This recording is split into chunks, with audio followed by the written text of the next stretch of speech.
তোমরা যারা একাদশ শ্রেণীতে পড়াশোনা করছো তোমাদের ট্যাবের টাকা নিয়ে কি গুরুত্বপূর্ণ আপডেট রয়েছে আজকের এই ভিডিওর মাধ্যমে এক্সপ্লেন করে দেবো। তাই তোমাদেরকে হলো চ্যানেলে নতুন হয়ে তাহলে চ্যানেলটি সাবস্ক্রাইব করে পাশে থাকা বেল আইকনে প্রেস করে অল নোটিফিকেশন অন করে দেবে। যখনই আমি নতুন কোনো ভিডিও আপলোড করবো সবার আগে তোমাদের কাছে পৌঁছে যাবে।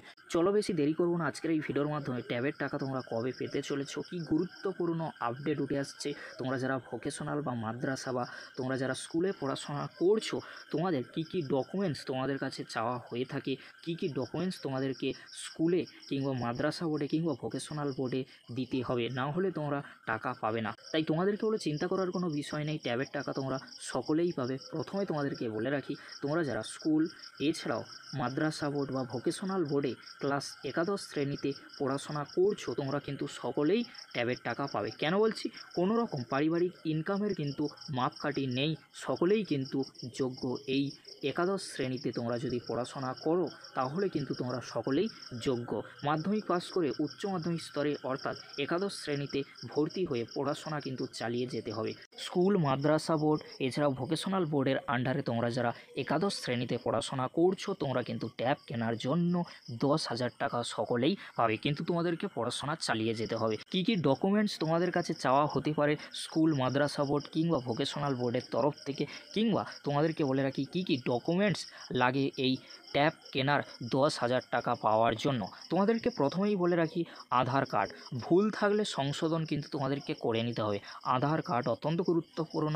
আধার কার্ডে যদি কোনো ভুলভাল থেকে থাকে সংশোধন তোমরা অবশ্যই করে নেবে, তার পরবর্তীতে জমা দেবে। তার পরবর্তীতে সবচেয়ে গুরুত্বপূর্ণ বিষয় মাধ্যমিকের অ্যাডমিট এবং রেজাল্ট। মাধ্যমিকের অ্যাডমিট আর রেজাল্ট তোমাদেরকে অবশ্যই স্কুল কিংবা মাদ্রাসা বোর্ড কিংবা ভোকেশনাল বোর্ডে কিন্তু জমা দিতেই হবে। তার পরবর্তীতে সবচেয়ে গুরুত্বপূর্ণ বিষয় সেটি হলো ব্যাংকের পাসবুকের জেরক্স, একাদশ শ্রেণীতে ভর্তির রিসিপ্ট কপি। এই দুটি বিষয় তোমাদেরকে অবশ্যই মাথায় রাখতে হবে। ব্যাংকের পাসবুকের জেরক্স, একাদশ শ্রেণীতে ভর্তির রিসিপ্ট কপি কিন্তু জমা দিতে হবে। তোমরা যদি এই কপিগুলি না জমা দাও, আধার কার্ড, মাধ্যমিকের অ্যাডমিট, রেজাল্ট, ব্যাংকের পাসবুকের জেরক্স তোমরা যখন দেবে অবশ্যই ব্যাংক কিন্তু তোমাদেরকে অ্যাক্টিভ রাখতে হবে। ব্যাংকের যে পাসবুক দিচ্ছ নিজের নামে কিন্তু হতে হবে, না হলে কিন্তু তোমরা টাকা পাবে না।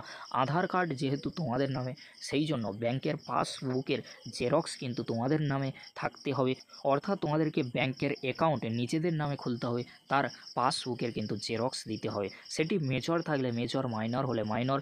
আর তোমাদেরকে বলে রাখি, ব্যাংকের অ্যাকাউন্ট কিন্তু তোমাদেরকে অ্যাক্টিভ রাখতে হবে, না হলে কিন্তু টাকা ঢোকা বা টাকা তোলার ক্ষেত্রে অসুবিধা হতে পারে।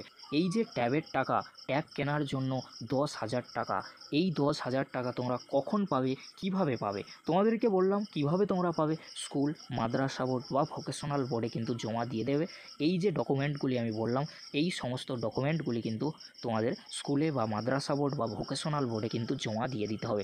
তার পরবর্তীতে কি করণীয় তোমাদেরকে বলে রাখি, এর পরবর্তীতে তোমাদের ব্যাংকের যে অ্যাকাউন্টটি রয়েছে সেই ব্যাংকের অ্যাকাউন্টটি অ্যাক্টিভ আছে কিনা তোমাদেরকে কিন্তু চেক করে দেখে নিতে হবে। তাহলে তোমাদের এই ট্যাব কেনার জন্য 10,000 টাকা কবে ঢুকবে তোমাদেরকে বলে রাখি, 5ই সেপ্টেম্বর শিক্ষক দিবসের দিন কিন্তু মাননীয় মুখ্যমন্ত্রী মমতা বন্দ্যোপাধ্যায় কিন্তু ঘোষণা করবেন ওই শিক্ষক দিবসের দিন। সেই দিন ঘোষণা করার পরে কিন্তু কিছু জনকে টাকা দেওয়া হবে, তার পরবর্তী দিনগুলিতে কিন্তু ব্যাংকের অ্যাকাউন্টে টাকা ক্রেডিট করানো হবে। গত বছর আরজিকর ঘটনার জন্য টাকা দেওয়া নিয়ে কিছুটা হলেও কিন্তু দেরি হয়েছিল, কিন্তু এবছর 5ই সেপ্টেম্বরেই কিন্তু টাকা তুলে দেওয়া হবে স্টুডেন্টদের হাতে। এই ছিল গুরুত্বপূর্ণ আপডেট ট্যাব কেনার জন্য 10,000 টাকা নিয়ে। পরবর্তীতে আপডেটগুলি পেতে অবশ্যই তোমরা চ্যানেলটি সাবস্ক্রাইব করে রাখো, এরকমই গুরুত্বপূর্ণ আপডেটগুলি সবার আগে পাওয়ার জন্য। ভিডিওটি দেখার জন্য তোমাদেরকে অসংখ্য ধন্যবাদ।